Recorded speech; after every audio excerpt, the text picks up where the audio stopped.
बिस्मिल्लाहिर्रहमानिर्रहीम। अस्सलाम वालेकुम।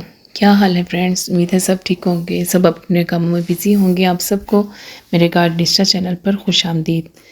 तो देखिए फ्रेंड्स, आज हम बात करेंगे इस कचनार के दरख्त पे, इस कचनार पे जो हम सबको बहुत पसंद होती है। हम लोग बाज़ार से लेके इसे इस्तेमाल करते हैं, खाते हैं।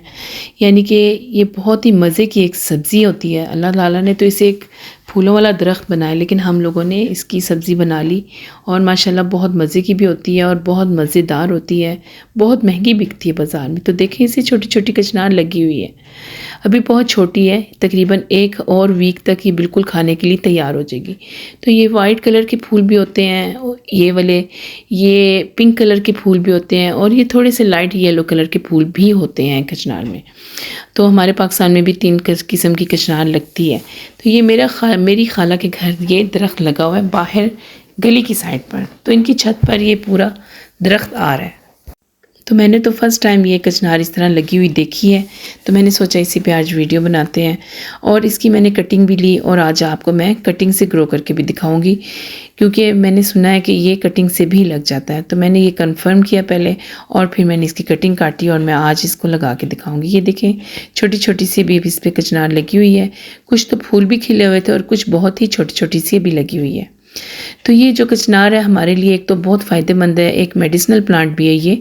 दूसरा, इसमें न्यूट्रिशन भी बहुत ज़्यादा है और फिर इसका जो ट्री होता है ये बहुत ज़्यादा ऑक्सीजन भी तैयार करता है। यानी कि बहुत ज़्यादा पत्तों वाला ये ट्री होता है। तो हमारे हेल्थ के लिए और हमारे शहर के लिए इस तरह के दरख्त बहुत अच्छे फ़ायदेमंद होते हैं।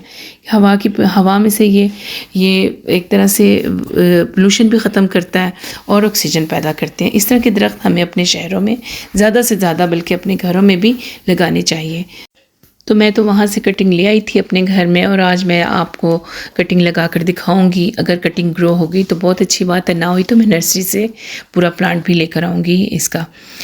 वैसे ये कटिंग से भी ग्रो हो जाता है और इसकी जब सीज़न ख़त्म होता है, यानी जैसे ही ये कलियाँ देता है और फूल इसके ख़त्म होते हैं, तो उसके बाद इसके ऊपर एक फलियाँ सी लगती हैं और वो फलियाँ इसके सीड्स होते हैं और ये हम सीड से भी ग्रो कर सकते हैं।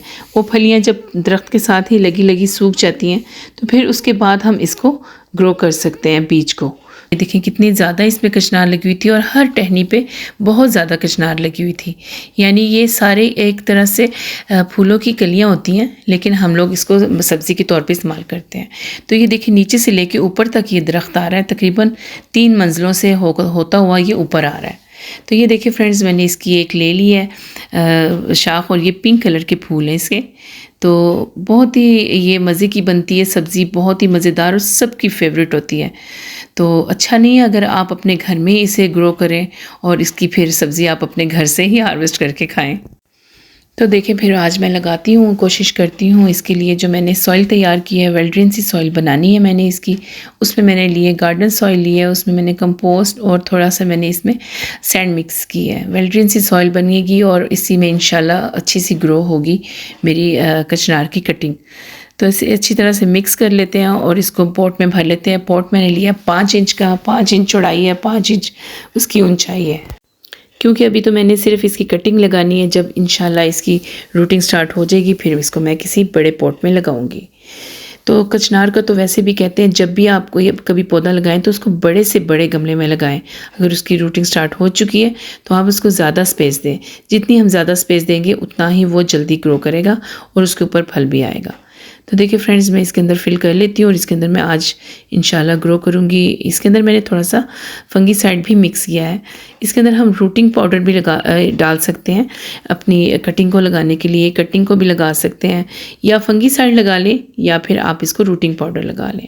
तो ये देखिए फ्रेंड्स, मैंने कटिंग के नीचे से सारे पत्ते उतार लिए हैं और इसको मैंने एक नोड एरिया वाली जगह से कटिंग कर ली है। ये एक कटिंग बन गई है और इसके ऊपर जो छोटी छोटी सी बडिंग आई हुई है ये इसकी फूलों की, तो ये भी मैंने सारी उतार दी। जो कचनार थी छोटी छोटी वो भी मैंने उतार दी। तो ये मेरी कटिंग रेडी हो गई है। नोड एरिया के बिल्कुल करीब से आप हमेशा इसको काट लिया करें तिरछा, ताकि जल्दी से रूटिंग स्टार्ट हो जाए। नोड एरिया से कटिंग जल्दी स्टार्ट होती है और इसकी मैंने थोड़ी सी छाल भी उतार दी है ताकि इसकी रूटिंग जल्दी से स्टार्ट हो जाए।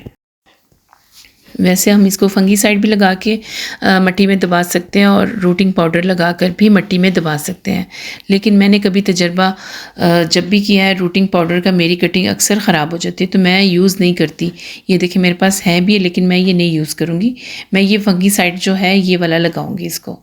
ये वाला जो मेरा फंगीसाइड है ये एक तरह से लिक्विड बन चुका है, क्योंकि कल परसों बारिश हुई और ये छत पर ही पड़ा हुआ था, तो इसमें सारा पानी चला गया और ये लिक्विड बन गया मेरा फंगीसाइड। तो ये देखिए ये दूसरी वाली इसकी स्टेम है, इसको भी मैं नीचे से तिरछा काट लूँगी नोड एरिया के पास से। तो मैंने 1-2 ब्रांच जो ली थी उसकी मैंने 2-3 पार्ट्स कर लिए हैं इसके लिए कटिंग के। तो इसके भी नीचे से मैंने थोड़ा सा छील दिया ताकि रूटिंग ज़रा जल्दी से स्टार्ट हो जाए। तो मैंने तो ये तजर्बा किया, इंशाल्लाह आप लोग भी ज़रूर कीजिए, अपने घर में कचनार लगाएं और ज़्यादा से ज़्यादा प्लांट्स आप कचनार के लगाएं, क्योंकि बाज़ार में इतनी महंगी ये मिलती है कचनार और मज़े की भी बहुत होती है, सबकी फेवरेट होती है। तो क्यों ना हम अपने घर में ही इसको ग्रो करने की कोशिश करें। और ये तो छोटा सा ही प्लांट होता है, तो इसने कोई फल तो नहीं देना होता। ये जो होते हैं इसके ऊपर फूल होते हैं और फूलों की जो कलियाँ होती हैं वो हम सब्ज़ी के तौर पर इस्तेमाल करते हैं। तो छोटा सा ही ये प्लांट होता है, तो इस पर कलियाँ आना शुरू हो जाती हैं। और जब ये थोड़ा सा ही हाइट पे जाए तो इसको प्रून कर देना चाहिए, ताकि नेक्स्ट भी इसमें से ज़्यादा ब्रांचें निकले और ज़्यादा कलियाँ आए और ज़्यादा आपको कचनार मिले।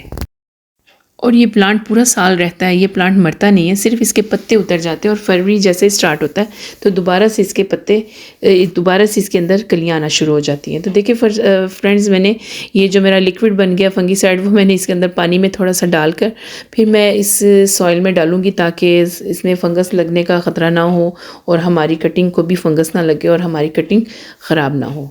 तो मैं पहले ही इसमें एक बार इसका शावर कर लूँगी फंगीसाइड वाले पानी का, फिर इसके अंदर मैं कटिंग ग्रो करूँगी, वो भी रूटिंग पाउडर ये फंगीसाइड लगा के। हर कटिंग को मैं थोड़ा सा ये देखिए फंगीसाइड लगा कर फिर इस सॉइल में दबाऊँगी। ये फंगीसाइड मेरा थोड़ा सा गीला हो गया है, लेकिन फिर भी काम करता है। तो ये देखिए इस तरह आप इसको टैप करें ताकि इसके अंदर ज़रा सी भी कोई एयर ना रहे और आपकी कटिंग ख़राब ना हो। तो सारी मैंने कटिंग्स इसमें लगा दी हैं। अब इसको मैं रखूँगी थोड़ा सा धूप से दूर, यानी कि किसी शेडी एरिया में जहाँ पर ज़्यादा तेज़ धूप ना हो। फिर 1 हफ़्ते बाद या 2 हफ़्तों के बाद जब इसमें मुझे लगेगा कि रूटिंग होना शुरू हो गई है, फिर इसको मैं धूप में रखूँगी। और कचनार का जो प्लांट होता है फुल धूप में रखने से ज़्यादा अच्छी ग्रोथ करता है। तो ठीक है फ्रेंड्स, अगर आपको मेरी आज की वीडियो अच्छी लगे तो मुझे कमेंट में ज़रूर बताइएगा। मेरे चैनल को लाइक, सब्सक्राइब और शेयर ज़रूर किया करें। मिलते हैं नेक्स्ट वीडियो में, तब तक के लिए अल्लाह हाफ़िज़।